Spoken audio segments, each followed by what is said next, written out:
tidak pernah yang namanya saya minta perpanjangan atau 3 periode kepada siapapun. Tanyakan saja ke Ibu Mega, atau tanyakan saja ke Mbak Puan, atau tanyakan saja ke partai-partai. Kapan, di mana, atau siapa yang saya utus? Enggak pernah ada, ya. Jadi jangan menjadi framing jahat seperti itu. Kenapa? Tentang Mas Hasto. Tentang kasus Mas Hasto yang ditersangkakan ya, kalau nggak salah sama KPK. Tentunya saya prihatin dong. Prihatinnya apa? Beliau sahabat saya, gitu kan. Saya banyak belajar dari beliau. Beliau juga teman seperjuangan saat beliau proses doktor. Ada kebanggaan kan kalau teman kita itu jadi pinter dan kita saling belajar. Tapi gini, kalau tentang kasus KPK ya, saya nggak akan ikut campur. Tapi begini, buat saya itu aneh. Udah seperti macam apa saja kasusnya sampai diumumkan harus pas malam Natal gitu kan. Sementara kasusnya itu juga nggak jelas. Kalau sampai saya tuh kalau dibilang tuh kasusnya sama sekali nggak jelas. Anyway, kalau memang Mas Hasto ditersangkakan pada malam Natal, saya sih cuma berharap satu aja. Banyak kasus besar, kakak beradik itu, anaknya si itu, yang katanya pencucian uang, katanya apa, itu kan ada KPK tahun berapa? 2001 atau 2022. Terus apalagi Pak Erlangga Hartarto, terus siapa Muis itu, Sandra Dewi, yang mengulik kemarahan masyarakat karena pajak banget korupsinya 300 triliun cuma 6 tahun. Aduh please deh. Terus apa lagi? Banyak ya, aku nggak terlalu ngikutin kasus korupsi. Cuman kalau Mas Hasto dianggap menggelapkan atau bukan menggelapkan, apa sih bahasa itu, menyuap. Nah, sampai harus malam Natal dipanggil gitu. Sementara beliau, semua orang tahu dong beliau Katolik, dan mengganggu ketenangan beliau malam Natal. Ya sudah, saya berharap KPK memang sedang bekerja keras, ya kan. Jadi memang betul-betul menggenjot mau malam Natal, mau malam tahun baru, mau malam Idul Fitri. Nah, coba kita tunggu nih. Mungkin kita positive thinking dong. Tahun baru ini kemudian akan masuklah kakak beradik itu juga ke KPK. Kemudian juga mungkin Pak Erlangga, kita nggak tahu, atau lagi juga yang lainnya. Terakhir, tentang Mas Hasto, nggak tahu ya, belajar pengalaman dari Pak Kusnadi yang tiba-tiba ada yang direbut apalah dari handphone atau buku catatan PDIP atau apapun.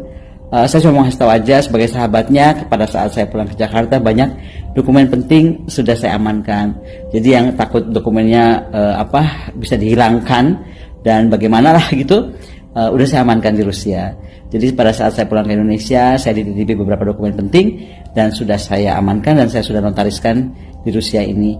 Ya bisa saja itu jadi bom waktu, kita lihat aja.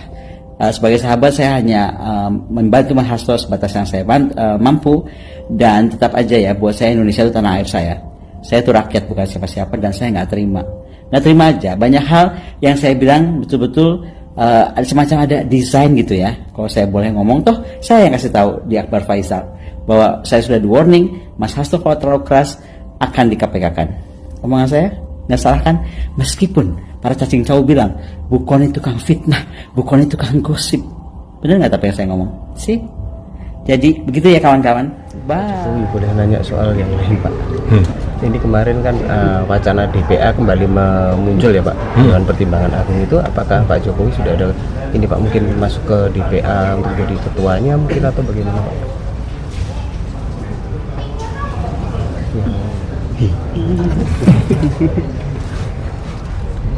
Ya nantilah. Menjadi pertimbangan atau seperti apa Pak? Ya nanti. Kalau misalnya seperti itu kan tidak jadi masuk parpol dulu Pak. Kalau seperti itu kan tidak jadi masuk parpol, misalnya masuk ke DPA gitu. Masuk parpol? Ya kan, kalau sudah jadi di DPA kan tidak ke parpol Bapak. Maksudnya? Maksudnya misalnya besok jadi di Dewan Pertimbangan Agung kan berarti Bapak tidak jadi untuk, mungkin kayak kemarin Projo mendorong jadi parpol atau segala macam, itu Bapak tidak jadi masuk ke partai politik kan? Apa mau masuk ke partai politik?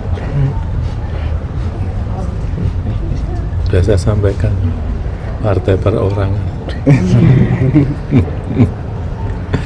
Udah.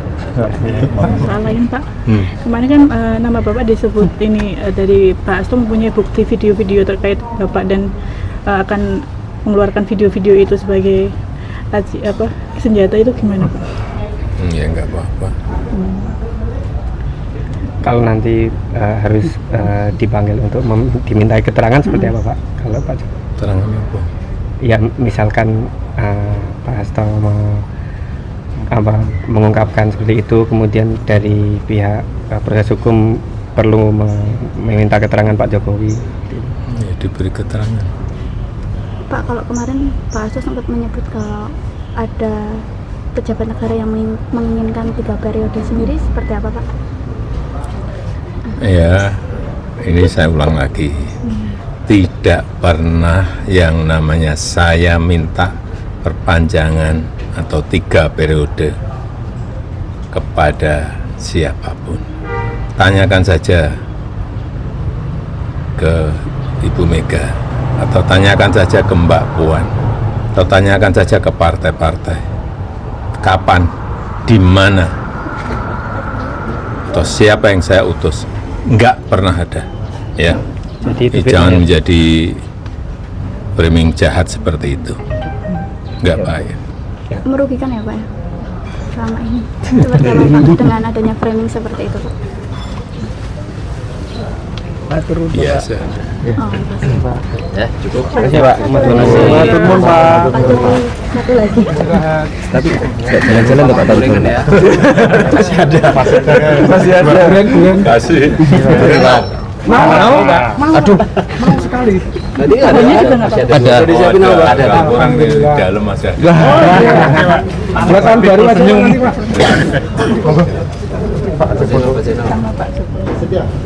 Mau foto. Dalam masih ada 2 itu. Bu. Gede-gede. Jadi 1, 2, 3. Dari mana, Bu? Ini dari saya dari Lombok. Sudah, sampun. Terima kasih. Oke.